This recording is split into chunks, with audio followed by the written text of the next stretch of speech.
Hello everyone, कैसे हैं आप सब लोग। आई होप आप लोग अपने घरों पे सेफ होंगे। तो आज हम बात करेंगे पटवारी मॉक टेस्ट थर्ड के रिजल्ट के बारे में। जो टेस्ट हम लोगों ने अभी थोड़े दिन पहले कंडक्ट करवाया था, उसका क्या सेफ स्कोर है, क्या उसमें चीज़ों का ऐसा ध्यान रखना है जो अभी भी हमारे पास 10 दिन का टाइम है, उसमें हम अच्छे से यूटिलाइज कर सकें और तैयारी को जो है, और एक जो इस टाइम पे कम से कम आप लोग अभी 3 से 4 नंबर अपने बढ़ा सकते हो और एग्जाम हॉल के अंदर आप लोग अपना स्कोर जो है वो +5 कर सकते हो। अभी भी हमारे पास ये चीज़ें हैं जिसको हम लोग डिस्कस करेंगे लास्ट के कुछ दिनों में। जो लोग इस चैनल पे नए हैं, आप इस चैनल को सब्सक्राइब कर लीजिएगा ताकि आप लोगों को हर एक अपडेट मिलता रहे। ये टेस्ट आप लोगों को ट्रिपल एस ऐप पे मिल जाएंगे, आप लोग वहां से इसको अटेम्प्ट कर सकते हैं।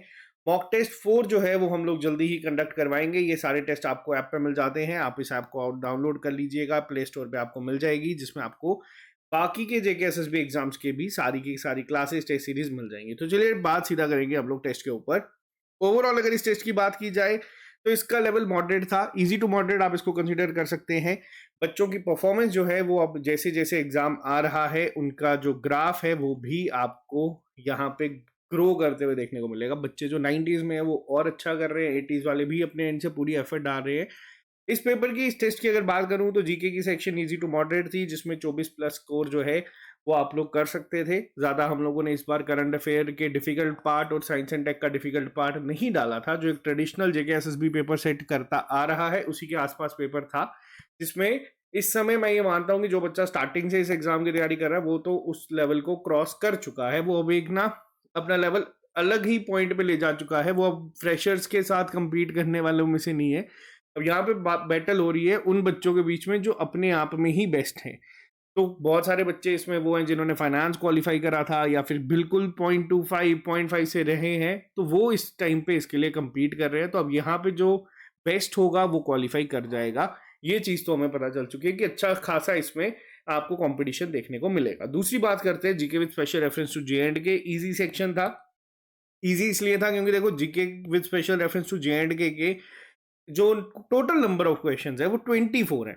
आमतौर पे अगर आप किसी भी पेपर की बात करोगे तो 20 में से 8-10 क्वेश्चन आपको देखने को मिलते हैं जो कि इजी लेवल के कंसीडर होते हैं, क्योंकि इसमें कोई कितना ही डिफिकल्ट क्वेश्चन बना लेगा।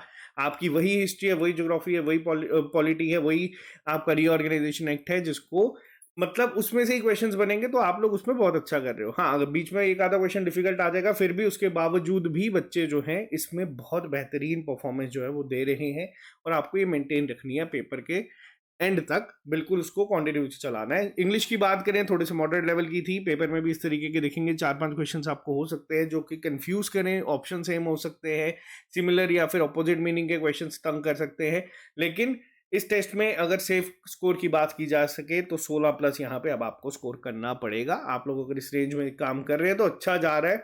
Mental ability easy to moderate है। मेंटल एबिलिटी रीजनिंग में इस बार बच्चों ने पिछली बार के कंपैरिजन में बहुत अच्छा करा है। जो एक्सपेक्टेड था अब आप लोग उस पॉइंट तक जा चुके हो। 15+, 16+, 17+ जो टॉपर्स के बच्चे हैं उन बच्चों ने अब ये चीज जो है सही कर दी है। आपको बस यही को एंड तक कंटिन्यू करना है। एग्जाम में क्वेश्चन अगर डिफिकल्ट लगेगा या नहीं लॉजिक करेगा स्ट्राइक तो उसको स्किप करना है। रैंडम गेस को अवॉइड करना है, ठीक है। कोशिश इस पेपर में ये नहीं करनी कि हम लोगों को 90-95 नंबर आते हैं पेपर में, तो ऐसा नहीं है कि हम लोग बोलेंगे सारे ही कराओ। उससे नेगेटिव होगा, उससे स्कोर कम होगा। और यहाँ पे आप लोग देखोगे कि बहुत बहुत कम नंबर पे भी बहुत बच्चे जो है वो बैठे हुए हैं। कंप्यूटर की बात करें तो इस बार इजी लेवल का था, 18 में से 14+ आप लोग स्कोर कर सकते थे। कट ऑफ की बात करें तो 91 से 92 इस टेस्ट का जो है वो बनाया गया है।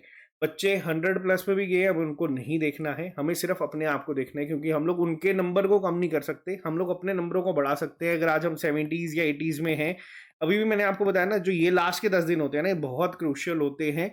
इसमें हम लोग जो है अपना स्कोर बढ़ा सकते हैं। अब वो डिटेल में बात करेंगे। लास्ट टेस्ट जो 25 तारीख को रखा गया था, इसको हम लोग जल्दी अपलोड कर देंगे। हो सकता है मैं कल या परसों या 23 को मैं अपलोड कर दूंगा। 24 के बाद कोई, 5 के बाद कोई बच्चा टेस्ट नहीं देगा, ठीक है। कोई बच्चा किसी भी प्लेटफॉर्म पे टेस्ट नहीं देगा। आप जहां पे भी जितनी भी तैयारी कर रहे हो, लास्ट के 5 से 6 दिन हमें टेस्ट को अवॉइड करते हुए सिर्फ और सिर्फ रिवीजन पे फोकस करना है। किसी भी टेस्ट वगैरह को कोशिश करिएगा कि अवॉइड करें।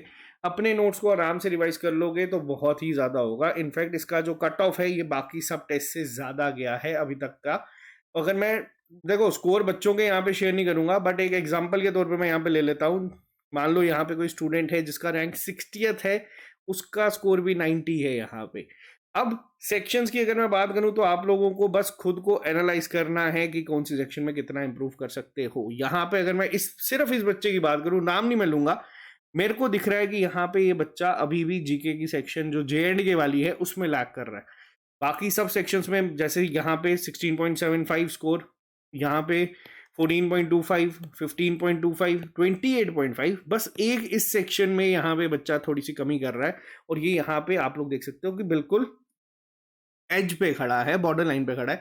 तो यहाँ पे आप लोग भी इसी तरीके से हर टेस्ट के बाद एक सेल्फ एनालिसिस जो है उसको करो। सेल्फ एनालिसिस में क्या करना है, सेल्फ एनालिसिस में आपको ना एक आइडिया मिलेगा कि कौन कौन सी सेक्शंस ऐसी हैं जो कि आपकी वीक चल रही हैं, जिसमें थोड़ा और टाइम देना है, थोड़ा और टाइम इन्वेस्ट करना है। आप लोगों को पता चल जाएगा कि कौन कौन से क्वेश्चन है जिसमें हम लोग अटक रहे हैं, फंस रहे हैं। तो उस पर रिवीजन पे फोकस करो। और देखो, आप लोगों को ना अब किसी चीज़ की ज़रूरत नहीं है, ये मैं मानता हूँ, ना कोई एनालिसिस वीडियो की, ना किसी टेस्ट की। आप लोग बस अब तैयार हो। हमारे एंड से हम लोगों ने 270 प्लस टॉपिक टेस्ट अपलोड कर दिए। सेक्शनल टेस्ट आपके चल रहे हैं टोटल, वो भी अभी मैं जितनी जल्दी हो सकेगा सारे खत्म कर देंगे। अभी हम टाइम दे दे के कर रहे हैं, बट रिवीजन पे फोकस रखो। जितना ज़्यादा रिवाइज करोगे उतना आप लोगों को जो है चीज़ें होंगी। हाँ, इस टाइम पे ना क्या होता है, इस टाइम पे आपको एक ऐसी थॉट आएगी कि सर सब भूलना शुरू हो चुका है। ठीक है, आप लोग क्या कर रहे हो, आप लोग कोशिश करते हो रिकॉल करने की पूरी बुक। वो हर एक इंसान को लगता है कि हम लोगों के दिमाग से निकल रही है, लेकिन जब वही क्वेश्चंस को मैं आपको टेस्ट की फॉर्म में डालता हूँ, लाइव सेशंस में पूछता हूँ, आप ये सारे बच्चे जाके उसका आंसर करते हो। तो ये जो थॉट है, इससे पैनिक होने की ज़रूरत नहीं है। आज भी अगर आप 70s या 80s में हो, या मान लो आप लोग 90s में हो, और आप लोग चाहते हो कि अभी भी 4 से 5 नंबर लास्ट के कुछ दिनों में कैसे बढ़ेंगे, तो मैं आपको बता दूं, वो जो नंबर लास्ट के 4 से 5 बढ़ते हैं, वो बढ़ते हैं आपके एग्जाम हॉल में। ठीक है, आज की डेट में जो बच्चा घर पे बैठ के अपने कंफर्ट जोन में टेस्ट दे रहा है, वो बच्चा अगर मान लो 90s में है, 100 स्कोर कर रहा है, जब एग्जाम हॉल में आप लोग बैठते हो, वहां पे बहुत एक अलग जो है ना सिचुएशन होती है, एक अलग एटमॉस्फेयर होता है। हम लोग अगर एग्जाम हॉल में जितनी भी तैयारी हम लोगों ने करी है, अगर उसको हम 80% भी एग्जीक्यूट कराए ना, तो हम लोग जो है अपना नंबर 4 से 5 और बढ़ा देंगे फाइनल एग्जाम में। ठीक है, अब यहाँ पे ये चीजें कैसे होंगी, सबसे पहले तो देखो, जो आपका दिमाग है ना, अब आपको उसको ट्रेन करना है। सबसे पहली चीज क्या, वर्स्ट केस क्या होगा। देखो यार, इस एग्जाम का आप लोगों ने मेहनत करी है, आप लोग पहला फेस क्वालिफाई करके यहाँ पे आए हो। वर्स्ट केस सिनेरियो में होगा कि मान लो पेपर में कुछ गड़बड़ हो गई, नहीं हुआ। गड़बड़ क्यों होती है? जब हमारा दिमाग जो है वो काम नहीं होता है। हमें बस दिमाग में ये लेके जाना है 120 मिनट, 120 क्वेश्चंस। ठीक है, वो जब आपको एग्जाम हॉल मिलेगा, पेपर मिलेगा, आप लोगों को आराम से उसको अटेम्प्ट करना है। पेपर में हो सकता है लेवल डिफिकल्ट हो, इजी होगा तो ओवर एक्साइटमेंट में नहीं जाना है, डिफिकल्ट होगा तो पैनिक नहीं होना है। बस आराम से ना ये समझ के पेपर देना कि मैं ना बस एक मॉक टेस्ट ही दे रहा हूँ। अगर मॉक टेस्ट समझ के टेस्ट दोगे ना, तो फालतू में जो चीज़ें हम लोगों को एग्जाम हॉल में जो हमारा दिमाग को खराब करती है, वो ये होता है कि एक तो हम लोग ओवर एक्सपेक्ट कर लेते हैं। ओवर एक्सपेक्ट क्या करते हैं कि यार ये तो करना ही करना है, किसी भी हालत में करना है। और ये ओवर एक्सपेक्टेशन जो है ना, वो हमें पैनिक करता है हॉल में। हमें अपने आप से एक्सपेक्टेशन जीरो लेके जानी है। हमें बस वहां पे जाके चीजों को एग्जीक्यूट कराना है। बाकी देखा जाएगा शाम को जब आंसर की आएगी, क्या हुआ क्या नहीं हुआ। हम लोगों को ये जो एग्जाम है, इसको एक मॉक टेस्ट की तरह ही ट्रीट करना है, और बस जाके वहां पे टेस्ट दे रहा है। आप लोगों ने टेस्ट दिया होगा, आप लोगों ने एक चीज देखी होगी, कई बार क्या होता है, कई बार ना अगर मान लो हम लोग 90 to 100 स्कोर करते हैं, तो हमारा रैंक जो है ना, वो मान लो इतना हाई नहीं जाता। और कई बार क्या होता है, कुछ टेस्ट में हम लोग 85 to 90 स्कोर करते हैं, हमारा रैंक ना बहुत ऊपर चले जाता है। वो क्यों होता है? वो डिफिकल्टी लेवल पे डिपेंड करता है। अगर पेपर डिफिकल्ट होगा तो कट ऑफ कम जाएगा, पेपर इजी होगा तो कट ऑफ हाई जाएगा। लेकिन हम लोगों को कट ऑफ का सोच के नहीं जाना है कि इसका कट ऑफ तो 110 जाएगा, इसका कट ऑफ तो 105 हो जाएगा। वो बिल्कुल दिमाग में अप्रोच नहीं होनी चाहिए। हमारे दिमाग में बस एक चीज होनी चाहिए कि जाके बैठ के 2 घंटे अपने आराम से एग्जीक्यूट करने। अब मान लो पेपर में हम लोग बैठे हैं, हमारे पेपर में कोई क्वेश्चन ऐसा है जो कि सॉल्व नहीं हो रहा। ठीक है, सॉल्व नहीं हो रहा, उसका लॉजिक स्ट्राइक नहीं हो रहा, उसको हम लोगों ने पढ़ा था, हमें आंसर रिकॉल नहीं हो रहा। उस केस में क्या करना है? देखो, 120 क्वेश्चन है, 100 question no doubt JSSB easy to moderate level के डालेगी, जिसको हर बच्चा करके आ जाएगा। 15 से 20 क्वेश्चन ऐसे हो सकते हैं जिसमें आपका मान लो 5 क्वेश्चन ऐसे होंगे जिसपे आंसर गलत होंगे, लॉजिक ही नहीं होगा, क्वेश्चन गलत फ्रेम होगा। अब आप लोगों को ज़्यादा एक्सपीरियंस हो चुका है, आप लोगों ने भी ऐसे क्वेश्चंस देखे हैं। इन क्वेश्चन से आप लोगों को के जो ये 100 क्वेश्चन है उस पर फर्क नहीं पड़ना चाहिए। पहली अप्रोच यही होनी चाहिए कि ये 100 के 100 को जब आप लोग एक बार आराम से सॉल्व कर लोगे, कॉन्फिडेंस पीक पे चले जाएगा। अगर ये पेपर डिफिकल्ट हुआ तो ये रेशो जो है ये आपकी 80 90 और 30 तक ये जो है ये चली जाएगी। बट इससे ज़्यादा फर्क यहाँ पे हमें नहीं पड़ेगा, इतना तो ये जाएगा नहीं, क्योंकि जो लेवल है सिलेबस है वो आपका सेम ही है, इसमें ज़्यादा डिफिकल्टी वाली कोई चीज़ नहीं होगी। हाँ, अगर जेकेएसएसबी जानबूझ के कोई सेक्शन को डिफिकल्ट बनाएगा तो वो हर एक बच्चे के लिए होगी।